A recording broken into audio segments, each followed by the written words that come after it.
Hello friends. स्वागत है आपका हमारे यूट्यूब चैनल स्टडी एरा में। आज हम राजस्थान जीके का बहुत ही इम्पोर्टेंट चैप्टर पर्यटन को शुरू कर रहे हैं। इसमें जितने भी क्वेश्चन हैं वो सभी प्रीवियस ईयर में पूछे गए क्वेश्चन हैं और अच्छे लेवल के क्वेश्चन हैं। तो चलिए शुरू करते हैं।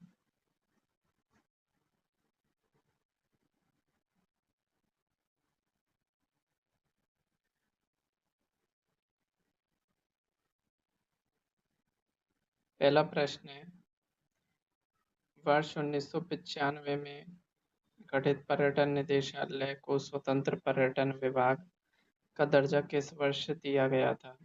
तो ये पर्यटन निदेशालय को पर्यटन विभाग का दर्जा सन 1956 में दिया गया था।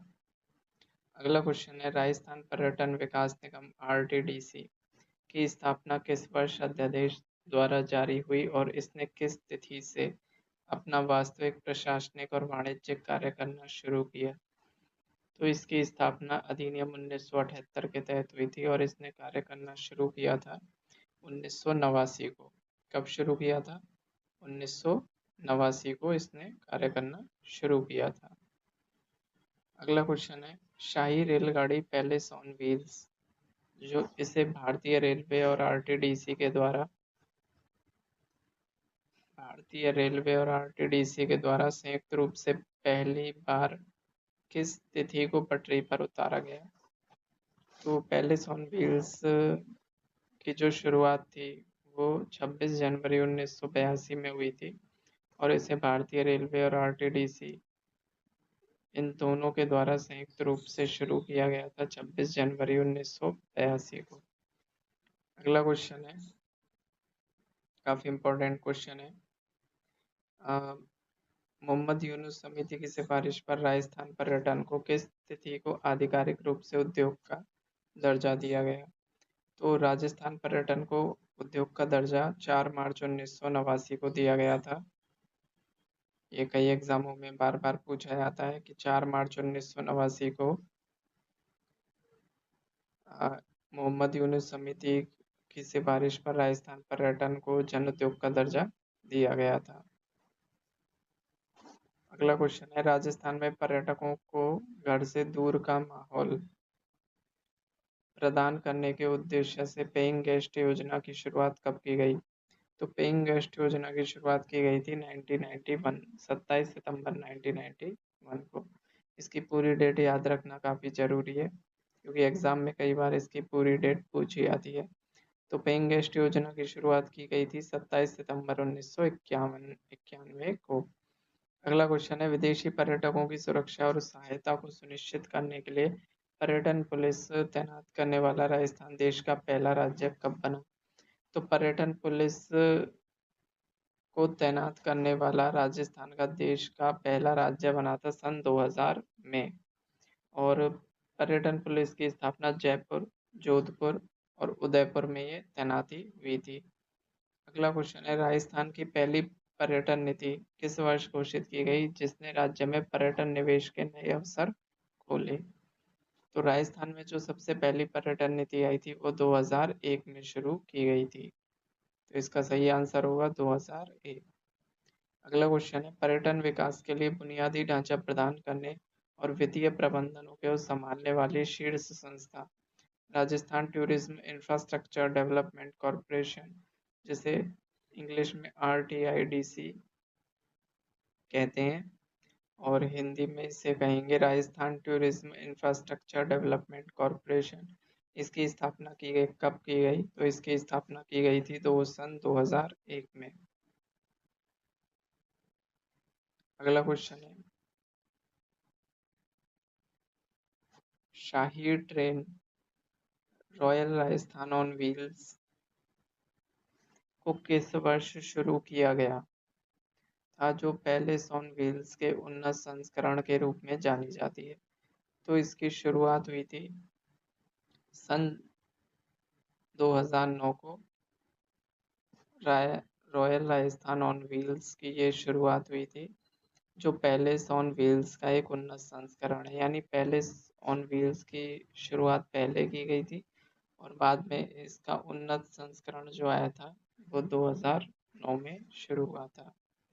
अगला क्वेश्चन है, यूनेस्को की अमूर्त सांस्कृतिक विरासत की सूची में शामिल कालबेलिया नृत्य को किस वर्ष और किस सम्मेलन के तहत इस सूची में स्थान मिला? तो कालबेलिया नृत्य को यूनेस्को की अमूर्त सांस्कृतिक विरासत सूची में सन 2010 में शामिल किया गया था और ये केन्या सम्मेलन के दौरान हुआ था। अगला क्वेश्चन है, यूनेस्को के द्वारा 2013 में कंबोडिया के पनोम पेन में आयोजित 37वें सत्र में राजस्थान के 6 पहाड़ी किलों को विश्व धरोहर घोषित किया गया। तो इसमें शामिल एकमात्र जल दुर्ग कौन सा है? तो जल दुर्ग है गागरोन का किला, झालावाड़। तो 6। तो अगला क्वेश्चन है,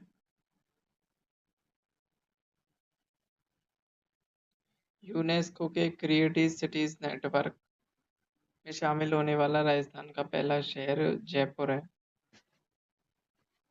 इसे किस विशिष्ट कला श्रेणी के तहत यह गौरव प्राप्त हुआ है? तो क्रिएटिव सिटीज नेटवर्क में शामिल होने वाला राजस्थान का पहला शहर जयपुर है और इससे ये प्राप्त हुआ है गौरव शिल्प और लोक कला श्रेणी के तहत इसे ये प्राप्त हुआ है 2015 में। अगला क्वेश्चन है, राजस्थान के किस ऐतिहासिक शहर के परकोटे को यूनेस्को ने की विश्व धरोहर सूची में शामिल किया गया है? और ये सम्मेलन हुआ था बाकू अजरबैजान में। तो ये जयपुर शहर के परकोटे को शामिल किया गया है यूनेस्को की विश्व धरोहर सूची में। और ये कब शामिल किया गया था? सन 2019 में। 2019 में इसे शामिल किया गया था।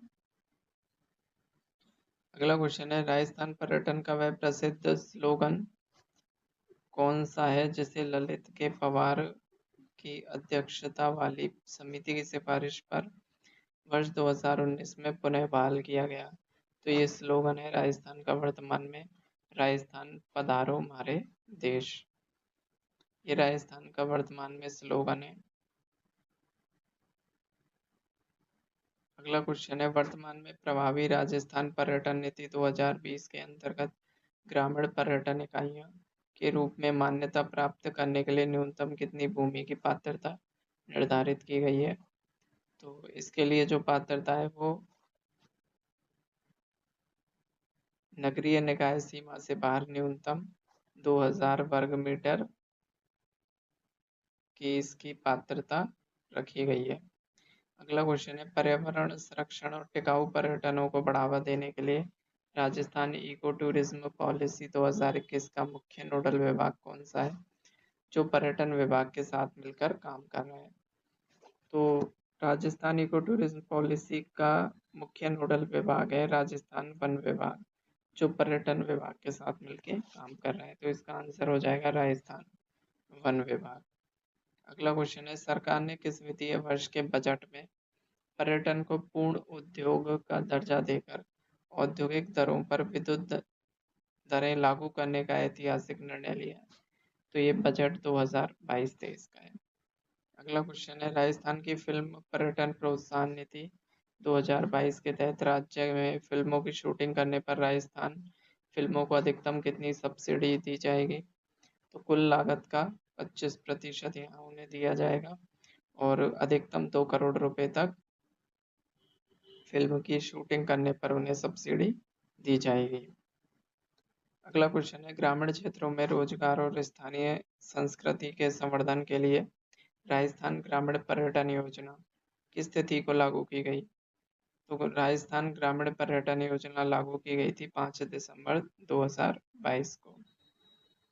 अगला क्वेश्चन है, राजस्थान ग्रामीण पर्यटन योजना 2022 के तहत ग्रामीण क्षेत्रों में स्थापित होने वाली नई पर्यटन इकाइयों को स्टाम्प ड्यूटी में कितने प्रतिशत की छूट दी जाएगी? तो इन्हें 100% की यहाँ पर पूर्ण छूट दी जाएगी। अब अगला क्वेश्चन है पर्यटन सर्किट से। पहला प्रश्न है, मरु त्रिकोण पर्यटन सर्किट में मूल रूप से जोधपुर, जैसलमेर और बीकानेर शामिल है, लेकिन वर्तमान में प्रशासनिक दृष्टिकोण से इनमें कौन से चौथे जिले को शामिल किया गया है? तो बाड़मेर जिले को भी मरु त्रिकोण में यहाँ पर शामिल कर लिया गया है।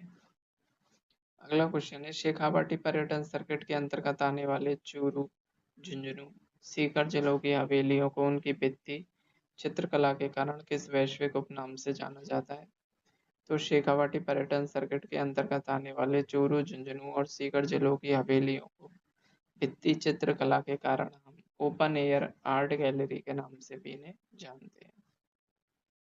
अगला क्वेश्चन है, हाड़ौती कॉम्प्लेक्स टूरिस्ट सर्किट के विकास के लिए वित्तीय सहायता प्रदान करने वाली प्रमुख वैश्विक वित्तीय संस्था कौन सी है? तो इसका आंसर हो जाएगा जापान इंटरनेशनल कॉरपोरेशन एजेंसी, जिसे शॉर्ट में हम JICA कहते हैं। अगला क्वेश्चन है, मेवाड़ टूरिस्ट सर्किट के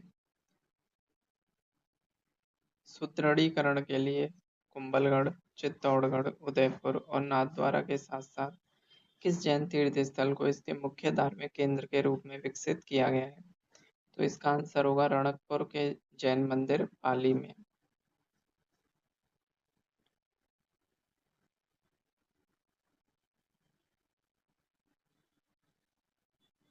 अगला क्वेश्चन है,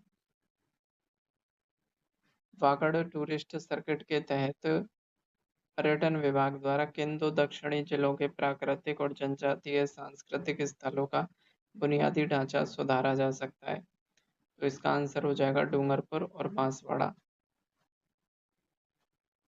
RBSC पुस्तकों के अनुसार मत्स्य टूरिस्ट सर्किट के अंतर्गत किन 4 ऐतिहासिक रियासती क्षेत्रों के महलों और अभ्यारण्यों को पर्यटकों के लिए सुगम बनाया गया है? तो इसका आंसर होगा अलवर, भरतपुर, धौलपुर और करौली।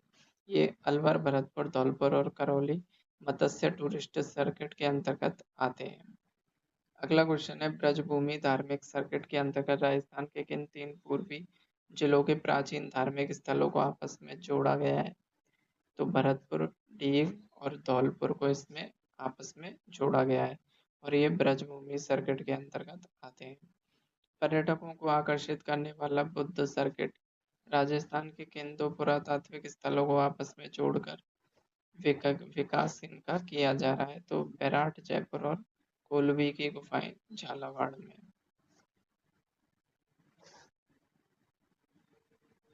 धार्मिक पर्यटनों को बढ़ावा देने के लिए संचालित कृष्णा सर्किट में जयपुर के गोविंद देव जी और सीकर के खाटू श्याम जी के साथ राजसमंद का कौन सा मंदिर शामिल है? तो इसमें राजसमंद का श्रीनाथ जी मंदिर शामिल है। और ये श्रीनाथ जी का मंदिर कहाँ पे स्थित है? राजसमंद नाथद्वारा में स्थित है। अगला क्वेश्चन है, राजस्थान का वह प्रसिद्ध टूरिस्ट सर्किट कौन सा है जिसके अंतर्गत अलवर, भरतपुर, सवाई माधोपुर और टोंक जिलों के ऐतिहासिक स्थल और अभ्यारण्य शामिल है? तो ये सर्किट है रणथंभौर सरिस्का सर्किट। अगला क्वेश्चन है, राजस्थान पर्यटन विभाग द्वारा प्रतिवर्ष जनवरी फरवरी माह में आयोजित होने वाले प्रसिद्ध मरु महोत्सव, इसका आधिकारिक गंतव्य स्थल जैसलमेर का कौन सा क्षेत्र है? तो मरु महोत्सव मनाया जाता है ये जैसलमेर के सम गांव में ये महोत्सव मनाया जाता है।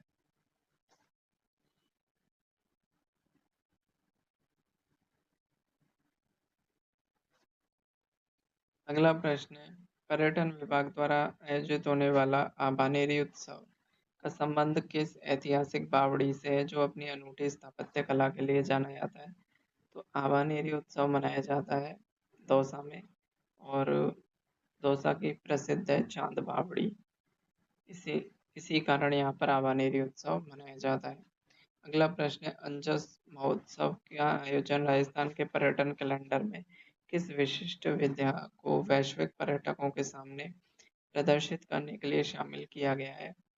तो इसका आंसर हो जाएगा राजस्थानी भाषा, साहित्य, विरासत और पारंपरिक लोक कला के संवर्धन के लिए किया गया है।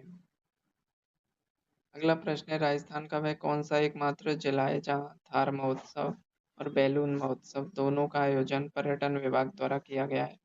तो थार महोत्सव और बैलून महोत्सव इन दोनों का आयोजन बाड़मेर में किया जाता है।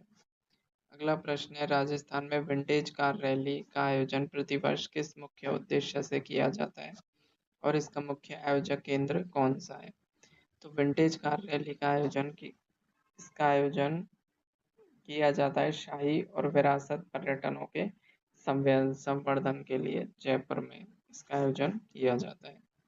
अगला प्रश्न है, चंबल हेरिटेज रिवर फ्रंट जो कि वर्तमान में देश का सबसे बड़ा नदी तटीय पर्यटन आकर्षण के रूप में विकसित है, राजस्थान के किस शहर में?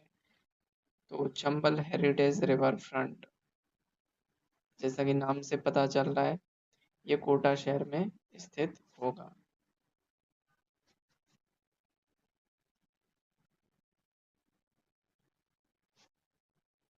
अगला प्रश्न है, राजस्थान के किस ऐतिहासिक दुर्ग के भीतर स्थित सिटी पैलेस को ब्रिटिश इतिहासकार फर्ग्यूसन ने दुनिया के सर्वश्रेष्ठ महलों की संज्ञा देते हुए विंडसर कैसल से इसकी तुलना की थी?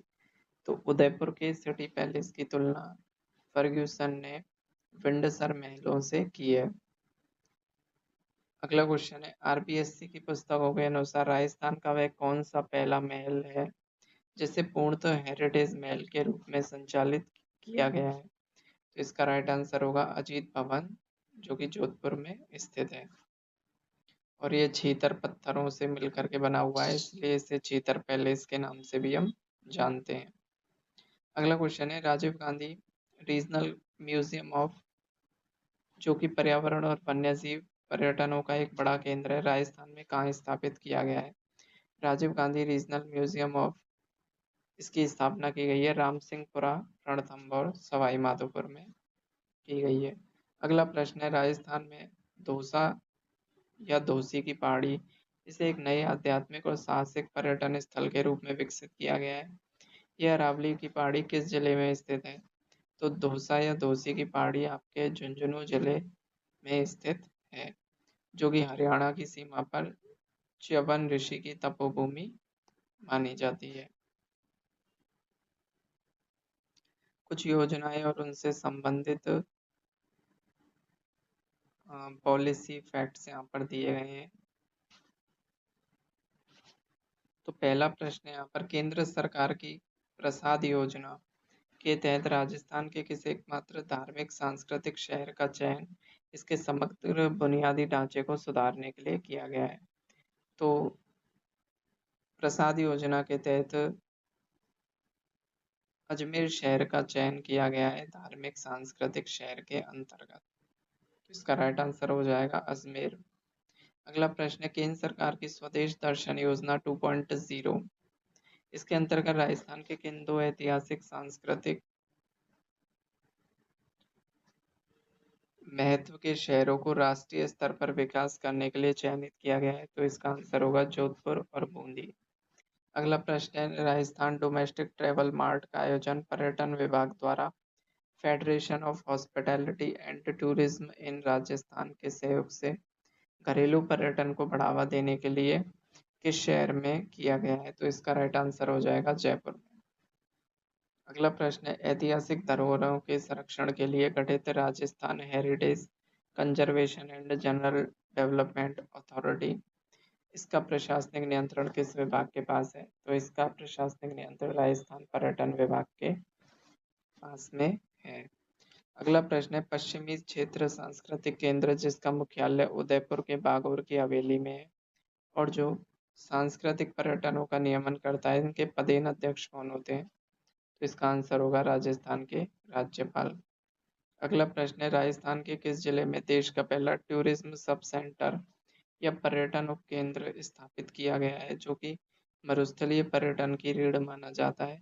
ये जैसलमेर में स्थापित है, यानी कि राजस्थान के जैसलमेर जिले में देश का पहला टूरिज्म सब सेंटर स्थापित किया गया है, जो कि मरुस्थलीय पर्यटन की रीढ़ से कहा जाता है। अगला प्रश्न है, पर्यटन के क्षेत्र में मानव संसाधनों और कुशल प्रबंधन तैयार करने के लिए राजस्थान का प्रमुख स्टेट इंस्टीट्यूट ऑफ होटल कहाँ क्रियाशील है? तो स्टेट इंस्टीट्यूट ऑफ होटल स्थित है जोधपुर में। अगला प्रश्न है, ग्रामीण पर्यटन को वैश्विक मंच पर पहचान दिलाने के लिए संयुक्त राष्ट्र विश्व पर्यटन संगठन द्वारा राजस्थान के किस गांव को सर्वश्रेष्ठ पर्यटन गांव की श्रेणी के लिए नाम नॉमिनेट किया गया है? तो इसका राइट आंसर होगा लाड़पुरा खास गांव। अगला प्रश्न है, इनटेक का राजस्थान चैप्टर मुख्य रूप से पर्यटन विभाग के साथ मिलकर किस कार्य को अंजाम देता है? तो इसका आंसर होगा गैर संरक्षित ऐतिहासिक हवेलियां और बावड़ियों का दस्तावेजीकरण और जीर्णोद्धार। अगला प्रश्न है, पर्यटन नीति के अंतर्गत गठित राज्य स्तरीय मुख्य समिति की जो पर्यटन परियोजनाओं को सिंगल विंडो मंजूरी देती है, इनके अध्यक्ष कौन है? तो इसका राइट आंसर होगा राजस्थान के मुख्य सचिव। तो यहाँ पर ये वन लीनियर फॉर्मेट में राजस्थान के पर्यटन टॉपिक के सभी महत्वपूर्ण प्रश्न यहाँ पर हो चुके हैं। अब इनसे संबंधित हम कुछ टेस्ट लेंगे, तो आप इन टेस्ट को जरूर दें। ये बहुत ही इम्पोर्टेंट प्रश्न है इन टेस्टों से, जिससे आपकी तैयारी और भी बेहतर होगी। तो शुरू करते हैं। पहला प्रश्न है, मोहम्मद यूनुस समिति की सिफारिश पर राजस्थान में पर्यटन को उद्योग का दर्जा किस सन में यहाँ पर दिया गया? तो इसका राइट आंसर क्या होगा? तो इसका सही आंसर होगा 4 मार्च 1989। अगला प्रश्न है, यूनेस्को द्वारा वर्ष 2013 में राजस्थान के 6 पहाड़ी किलों को विश्व धरोहर घोषित किया गया। इसमें शामिल एकमात्र जल दुर्ग।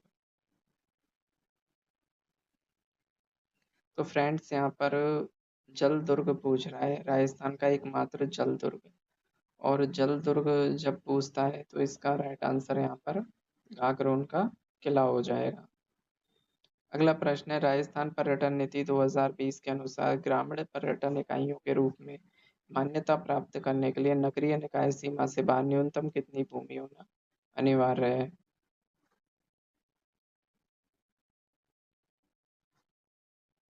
तो इसका आंसर हो जाएगा 2000 वर्ग मीटर। अगला प्रश्न है, राजस्थान में थार महोत्सव और बैलून महोत्सव इन दोनों का आयोजन विभाग द्वारा संयुक्त रूप से किस जिले में किया गया है? तो इसका राइट आंसर होगा जैसलमेर। और लास्ट क्वेश्चन यहाँ पर है, पर्यटन नीति के अंतर्गत गठित राज्य स्तरीय मुख्य समिति जो पर्यटन परियोजनाओं को सिंगल विंडो मंजूरी देती है, इसके पदेन अध्यक्ष कौन होते हैं? बताइए फ्रेंड्स, यहाँ पे इसका आंसर क्या होगा? तो फ्रेंड्स, इसका आंसर यहाँ पर राजस्थान के मुख्य सचिव होगा।